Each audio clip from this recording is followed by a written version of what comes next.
I believe there are certain visuals coming in of Narendra Modi actually reaching the temple. You can see that these are visuals streaming in live from a news agency.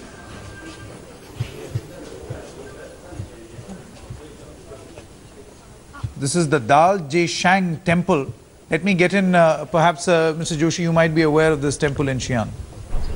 I don't know, I'm not sure about this one, whether I've been there. Is it the same Great Wild Goose Pagoda? No, this is another temple. Another temple. No, I haven't been there, unfortunately. Okay, so I mean, also the way Modi is going about before any of the official engagements, I mean, this will not be termed, Nitin, as an official engagement. Not at all, yeah. This is more of a personal connect, trying to understand, trying to send out a message that, you know, I care. And there you have, you've got a monk along with the Prime Minister Narendra Modi explaining, showing him around. But I thought I met this monk. I think, Sanket, one of the things here one must also notice is that the Chinese have gone out of their way to go away from the protocol. They normally don't welcome world leaders anywhere else, this way and anywhere else but in Beijing. And President Xi Jinping is clearly putting out you know what he looks like red carpet for Modi, because Modi did this with him when he came to India. He took him to Gujarat, to Ahmedabad first. Let's go full frame to those pictures that are actually coming in. I'll ask the studio. I think they're this is part of the Great Wild Goose Pagoda, because I think I recollect meeting this monk out there. Let's also try and see if we can get Smita Sharma, who would be able to explain in greater detail where exactly Narendra Modi is right now, where exactly the Prime Minister is right now. You can see that access in this particular temple is also restricted. The media is not allowed to cross beyond a particular portion. Narendra Modi has gone inside. This, of course, is the Da Xian temple.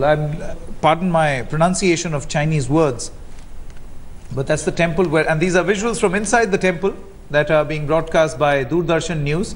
We can see that the Prime Minister is presently inside. He's inside that temple.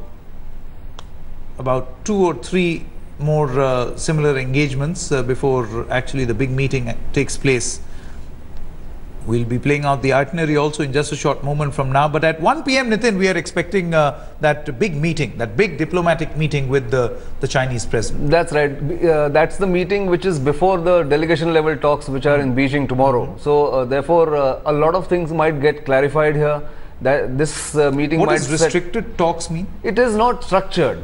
Basically, restricted talks between leaders. It's not a structured talk. There's no agenda. They can speak their about mind anything. about and they can put up what they want to speak in the official delegation level talks. I think that helps. A one-on-one meeting with maybe 1 or 2 aides, maybe the national security advisor. Breaking the ice, kind of, you know. Yeah.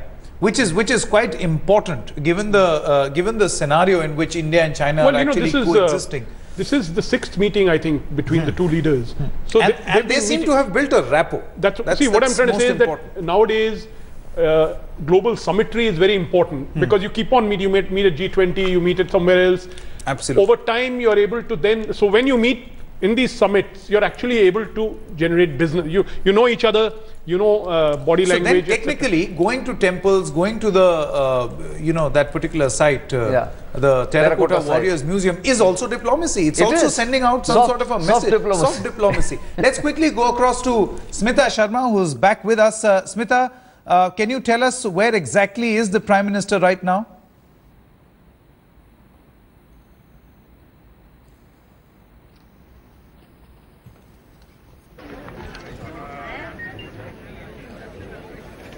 He's at the Da Xian temple, really, Sanket, you know, as I was talking about Xi'an, that this Xi'an, in fact, was the capital of Imperial China. 13 dynasties, you know, they have made Xi'an, of course, their political or cultural capital. It's been a prominent, in fact, spot in the Silk Road for 2000, considered like the bright spot, really, the bright pearl along the Silk Road. And that is where Narendra Modi is at the moment.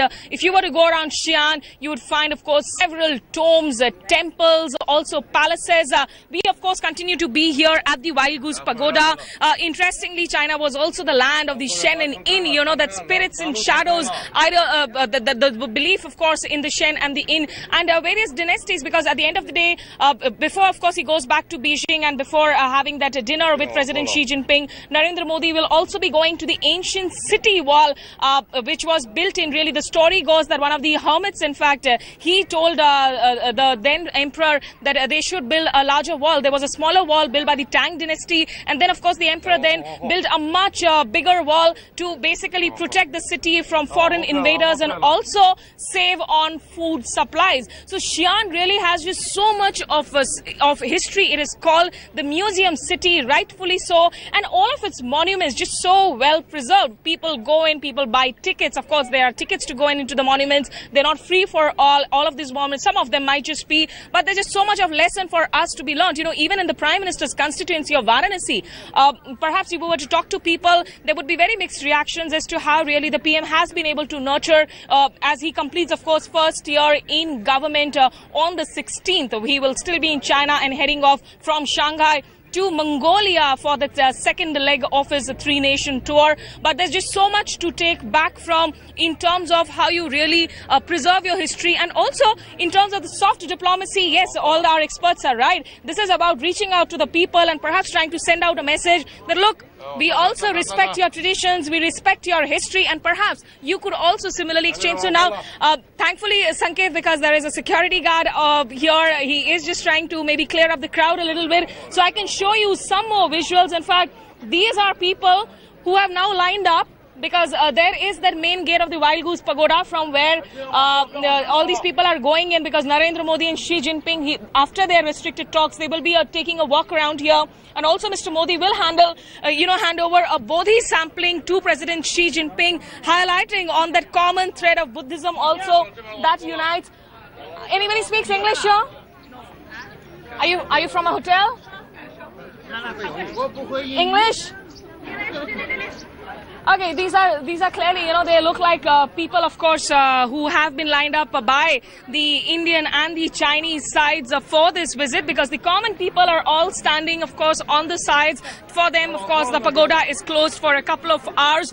But before he really goes into that talks with Xi Jinping, where there will be crucial issues, of course, that boundary issues, staple visa issues, water sharing, the river data sharing issues, all a free-flowing conversation with every topic that of course matters on the bilateral agenda or on the regional and international agenda will be on the table. And when it's away from the media glare, perhaps with the right atmospherics, you are in a better position to talk much freely.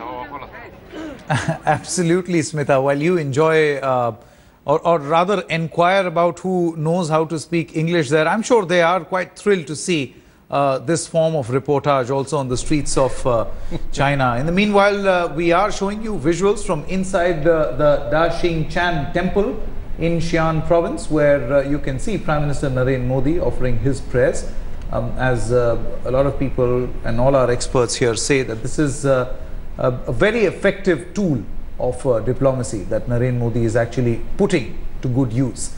Let's quickly take a short break at this moment. We'll be back with all the latest visuals, our non-stop coverage from China. We'll get you maximum reporting from the ground